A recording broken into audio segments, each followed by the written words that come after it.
കുറച്ച് ഉണക്കക്കപ്പ വേവിച്ചാലോ? വായോ വീടിലോട്ട് പോവാം. 1/2 കിലോ ഉണക്കക്കപ്പയാണ് അതിനുവേണ്ടി എടുത്തിരിക്കുന്നത്. പാചകം ചെയ്യുന്നതിന് മുന്നേ ഉണക്കക്കപ്പ 1 മണിക്കൂർ വെള്ളത്തിൽ ഇട്ട് വെക്കണം.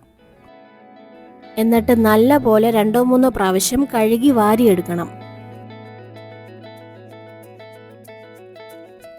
ഇനി കപ്പ വേവിക്കാൻ ആവശ്യമായ കുക്കർ വെള്ളം നിറച്ച് സ്റ്റൗവിൽ വെച്ച് ഓണാക്കണം.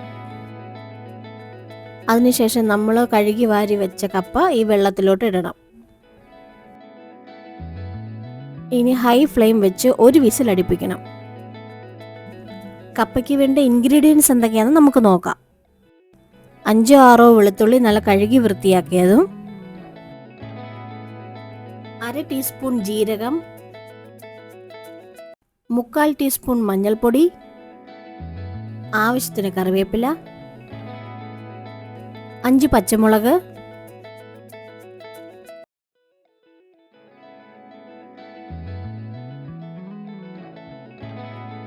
1/2 കപ്പോളം തേങ്ങ. അപ്പോൾ ഇത്രയാണ് ഇൻഗ്രീഡിയൻസ്. ഇതെല്ലാം കല്ലിൽ വെച്ച് നല്ലപോലെ ചതച്ചെടുക്കണം. ഒരുപാട് അരയരുത്, ഒന്ന് ചതച്ചാൽ മാത്രം മതിയേ. കല്ലില്ലാത്തൊരു മിക്സിയിൽ ഒന്ന് ക്രഷ് ചെയ്തെടുത്താൽ മതി. ഒരുപാട് തേങ്ങ അരയരുത്. കുറച്ച് വെള്ളം തിളപ്പിക്കാനായിട്ട് നമ്മൾ വെക്കണം. 1 വിസിൽ അടിച്ചതിന് ശേഷം നമ്മൾ കുക്കർ തുറക്കണം. ആവിയെല്ലാം പോയിട്ടാണ് കേട്ടോ.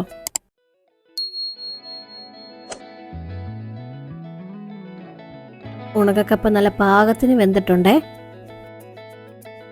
വേവ് മനസ്സിലാവാൻ 1 പീസ് എടുത്ത് കടിച്ചു നോക്കിയാൽ മതി. നമുക്ക് പിന്നെ വേവ് മനസ്സിലാവും.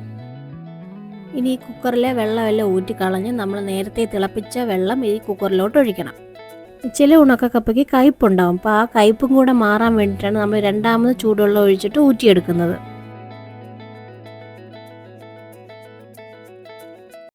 ഊറ്റി വെച്ച കപ്പയുടെ നടുക്കായിട്ട് തവി വെച്ച് നല്ലൊരു കുഴി കുഴിക്കണം. നമ്മൾ ചതച്ച് വെച്ച കപ്പയുടെ തേങ്ങാക്കൂട്ട് ഇതിലോട്ട് ഇടണം. ഇനി കപ്പയ്ക്ക് ആവശ്യമായ ഉപ്പ് ചേർക്കണം. ഇവിടെ ഉപ്പ് നീരാണ് ഉപയോഗിക്കുന്നത്. ഉപ്പ് നീര് ചുറ്റിനും ഒഴിച്ച് ചേർത്തിട്ടുണ്ട്.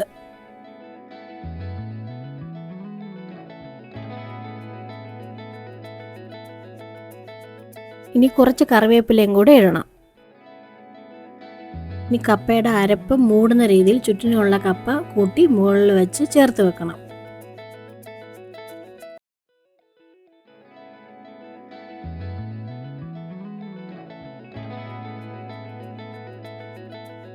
ഇനി അടപ്പ് വെച്ച് അടച്ച് നമുക്ക് ഒരു 3 മിനിറ്റ് വേവിച്ചെടുക്കാം.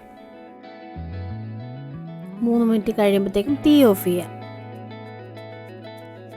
ഞങ്ങൾ ചക്കയും കപ്പയൊക്കെ കുഴയ്ക്കാനായിട്ട് ഉപയോഗിക്കുന്ന ഒരു ആയുധമാണിത് കേട്ടോ. ഇത് ഏകദേശം ഒരു 30 വർഷത്തോളം പഴക്കമുണ്ട്. ഇതിൻ്റെ പേരെന്താണെന്നറിയാവോ? ഇത് പനയുടെ മടൽ വെച്ച് ഉണ്ടാക്കിയതാണ് കേട്ടോ. ഇതിൻ്റെ പേരറിയാമെങ്കിൽ കമൻറ്റ് ചെയ്യണേ. ഇനിയാണ് ടാസ്ക്. ഈ കപ്പ നമ്മൾ കുഴച്ചെടുക്കണം. എല്ലാ കൂട്ടുമായിട്ട് ചേർന്ന് കുഴച്ചെടുക്കണം.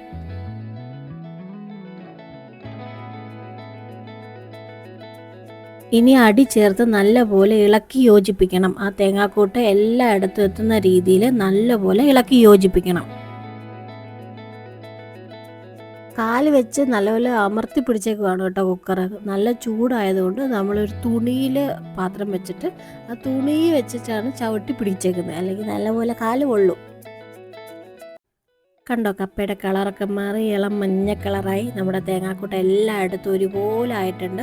അതുപോലെ തന്നെ നമ്മുടെ കപ്പയും നല്ല കുഴഞ്ഞ് നല്ല വെന്ത പാകമായിട്ടുണ്ട് അല്ലേ. കണ്ടിട്ട് കൊതിയാവുന്നു, വായി വെള്ളം വരുന്നുണ്ട്. നിങ്ങൾക്ക് വരുന്നുണ്ടോ?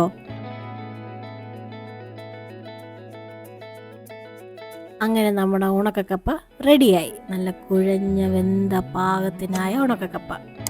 നമുക്ക് ആരോടെങ്കിലും ദേഷ്യം ഉണ്ടെങ്കിൽ അതെല്ലാം നമുക്ക് ഈ കപ്പയുടെ മേളിൽ തീർക്കാം. കപ്പ കുഴഞ്ഞു കിട്ടും ആ സമയം കൊണ്ട്. ഇനി ഇത് നല്ല കുടംപുളിയൊക്കെ ഇട്ട് വെച്ച് നല്ല ചുമന്ന മീൻകറിയുടെ കൂടെയോ അല്ലെങ്കിൽ മത്തിപ്പീരിയുടെ കൂടെയോ കഴിക്കാൻ ആഹാ എന്താ സ്വാദ്.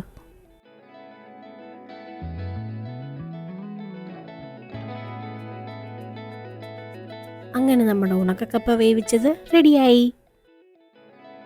അപ്പോൾ ഇന്നത്തെ റെസിപ്പി ഇഷ്ടപ്പെട്ടെങ്കിൽ ലൈക്കും കമൻറ്റും ചെയ്യണേ. സബ്സ്ക്രൈബ് ചെയ്ത് എന്നെ ഒന്ന് സപ്പോർട്ട് ചെയ്യണേ. മറ്റൊരു നാടൻ വിഭവമായി വീണ്ടും കാണാം. ബൈ.